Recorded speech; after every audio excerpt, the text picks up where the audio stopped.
To be an activist means you have an issue to work for, a people to defend, and a message to express. What if the activists are little kids? Yes, that's what you're exactly going to see in Palestine. If you don't know, here's the story.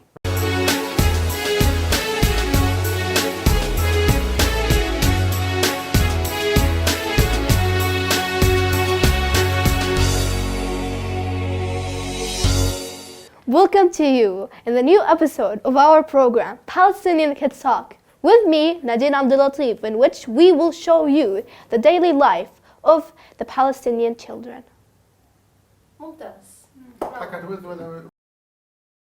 In this episode, we will present one of the successful stories of the Palestinian kids who work in journalism since she was 9. She is Jennas Jihad, the youngest Palestinian journalist from the West Bank.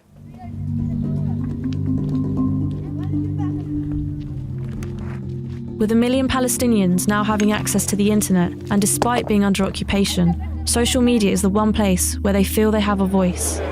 من أمام المسجد الأقصى وبجانب قبة الصخرة.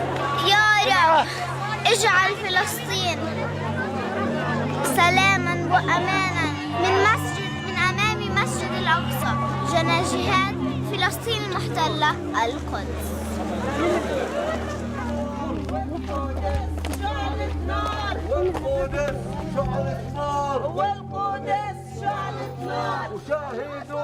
أنا اسمي جناس جهاد، عمري 9 سنين، بالصف الرابع. أنا بدأت أصور من سنة ونص، وإنه شفت ما في مصورين كثير، ويعني ما في حدا يغطي الأحداث. أنا بصور وبعمل تقاريري، بنشرها على النت على فيسبوكي.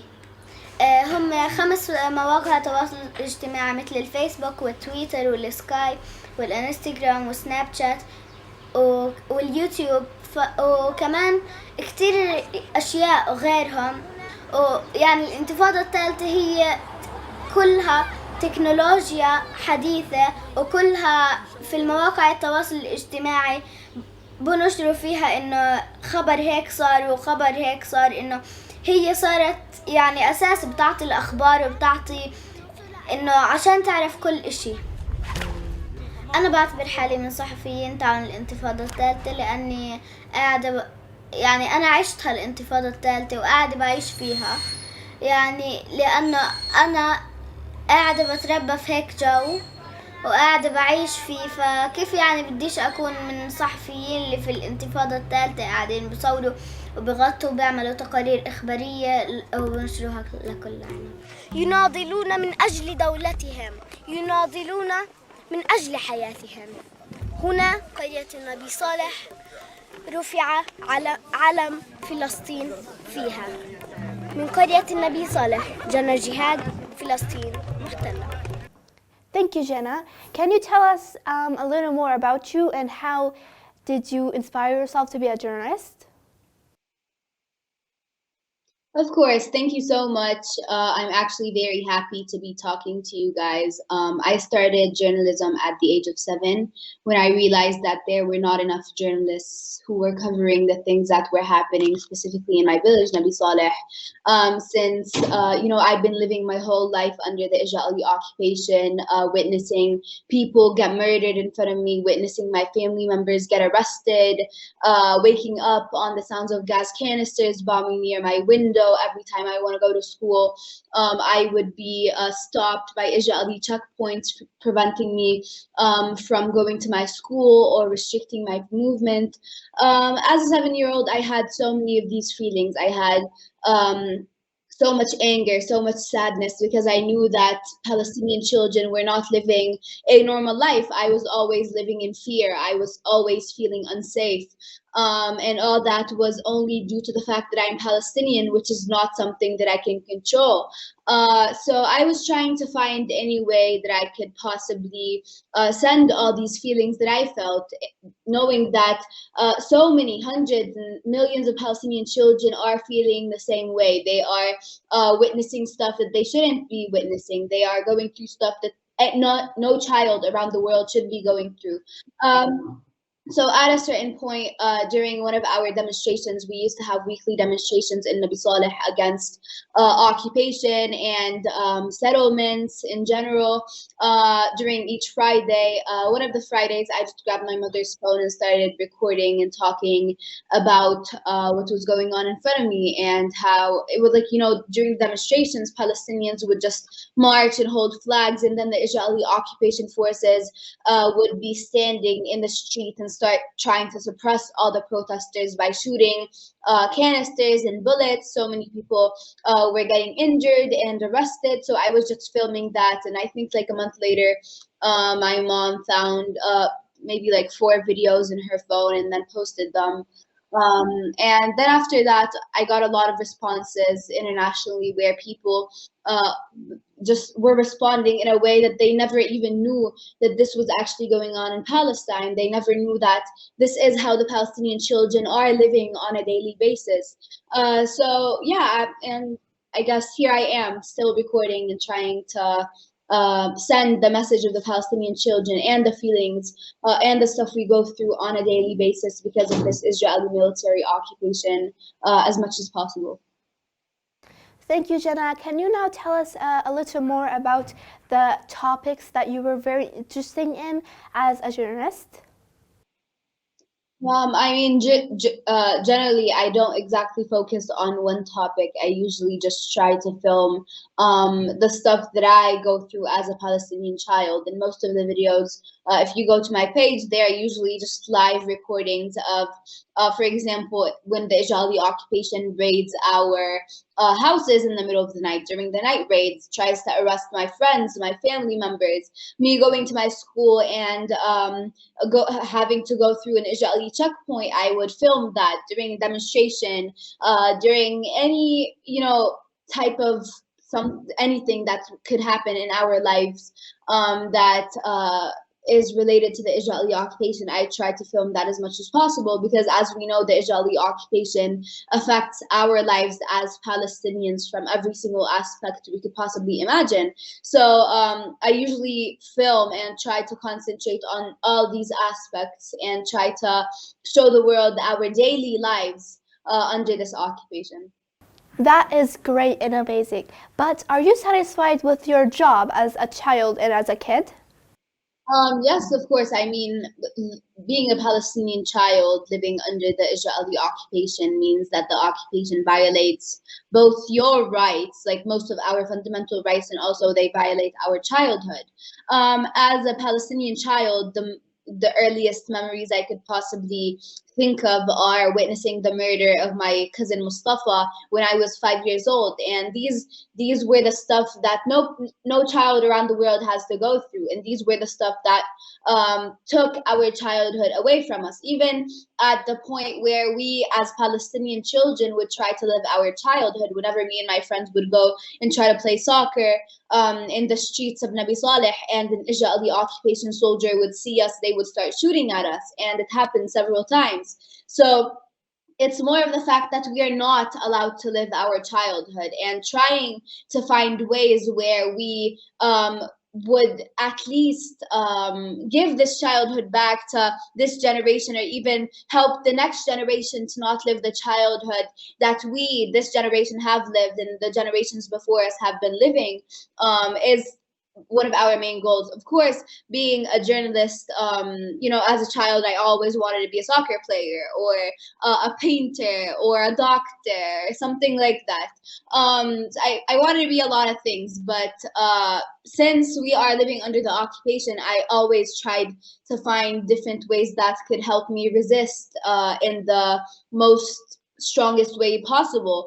And being a journalist was actually one of the things that helped me spread the message in the most clear and truthful way possible, and one of the easiest ways possible. Of course, I'm happy to actually be privileged enough to be able to film and be able to send my message in like that. But of course, I'm extremely sad to the fact that as a 7-year-old, I was filming and always stressing out about what the Israeli occupation is doing all the time in my village, rather than playing with my friends, rather than I don't know, doing normal child, a 7-year-old events or things that a 7-year-old should be doing. So of course, it's something that makes me sad and angry, but I'm extremely happy to be doing that, because of course, resisting in any way is so much better than silence, and it is the only way we could possibly achieve our goals. Yeah. I mean, it for sure gives me that. It doesn't give me. It's more of the fact that it does put me in a dangerous position, of course, because resisting the occupation in any way could put you in danger, because the occupation would try to stop you in every way possible, and we've seen that with so many Palestinians who tried to resist the occupation, and they would end up either assassinated or in jail, or they would try to stop them in every way possible. And of course, that's the same for me regarding the fact that I'm a journalist.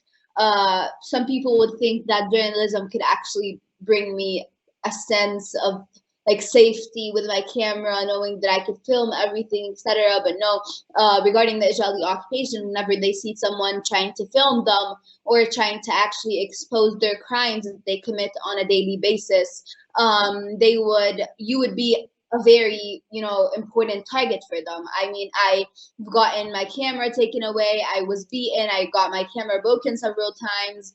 In so many videos, you could actually see them trying to surround me, stop me, put their hands on the camera. I get so many threats from the Israeli street and Zionist people around the world. We hope a Zionist bullet could come in the middle of your head, or we know your house, we know your school, we can come burn you the same way we burned the Dawabshe family. I got so many of these threats on a personal, with like actual Zionist people, and I also get threats from the Israeli Zionist government. At a certain point in 2018, when I was only 11, the Israeli Ministry of Strategic Affairs, they made a secret report about me, stating that I'm the next threat on their country, with like several racist and really, really stupid stuff in the report, where they put it and they said that just because I'm filming from my house and exposing the Israeli occupation, it's a threat for them and for their country. And then after that, the Israeli Second Channel revealed that report, and at the end of the Israeli Second Channel's report, they said, what are we going to do to this child? How are we going to stop her? And that was a very direct,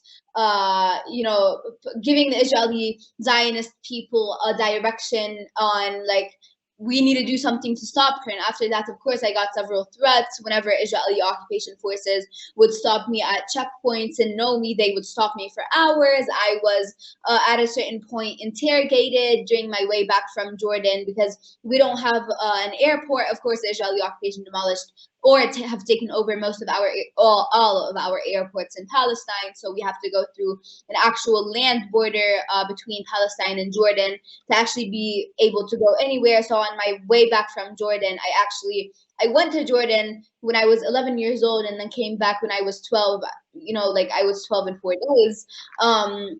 And under the Israeli military law, because we as Palestinians fall under it instead of falling under the basic human law, it states that if you're a Palestinian and you're 12 years old or over 12, they can arrest you, they can interrogate you, treat you like a criminal for simply defending your land, house, your rights, etc. So I was stopped, interrogated for several hours without allowing the presence of my guardian, which was then my uncle. They didn't allow me to call my parents, a lawyer, or do anything. So yeah, I am in so much danger. But also being a Palestinian, also any Palestinian, any human being that lives in Palestine, you are threatened to be subjected to any time to any violation of your rights at any time. We can get arrested, we can get killed, because the Israeli occupation has full control over our rights and our lives. We have no right to self-determination. We have no right to anything in our lives. They could just come to your house, kill you without even being held accountable for it. So that's exactly why we are fighting and why we are resisting, because we just want to live and practice all these very fundamental and important human rights that every person all around the world should be living and participating in. So yeah. Thank you, Jenna. Now the last question. What is your message to the whole board, and especially for all the journalists? Yeah, for sure. So my message for all the free people around the world and for the youth especially is that we need to unite over our shared struggles, because I'm sure every single person in the world is living under some form of injustice, inequality, imperialism, colonialism, and we here in Palestine are living under apartheid and settler colonialism, under a system that's trying to ethnically cleanse us and is committing so many genocides and violations to our rights on a daily basis. So connecting over all of these shared struggles and resisting all these forms of the same exact coin but with different faces, where we would have police brutality in America, then we have colonization and occupation in Palestine, poverty in the world. Connecting over all these shared struggles and resisting in every way possible is the answer for all our struggles and is the way we can actually cause change. So hopefully we can all resist in our own ways, because resistance doesn't only mean protesting. Resistance can come in so many different forms and ways. You can resist with music, you can resist with art, you can resist with filming, you can resist with organizing protests. So always be loud and raise your voices, never give up and never compromise, and keep talking and keep resisting against all these forms of injustices, so we can hopefully all unite to make this world a world of justice and a world where we have a liberated Palestine. And hopefully we can see you guys in Gaza, because you guys are under siege. We're all separated. We want to break all these borders and hopefully get together and unite to free Palestine. Thank you so much. I'm very happy to be with you guys, the 16th of October group. I'm so happy that you guys are hosting me, and I'm so happy to be talking to you. Finally, dear friends and followers, don't forget to like, comment, and subscribe to follow our latest updates. You can also follow us on social media platforms at 16th October Media Group. Big love always.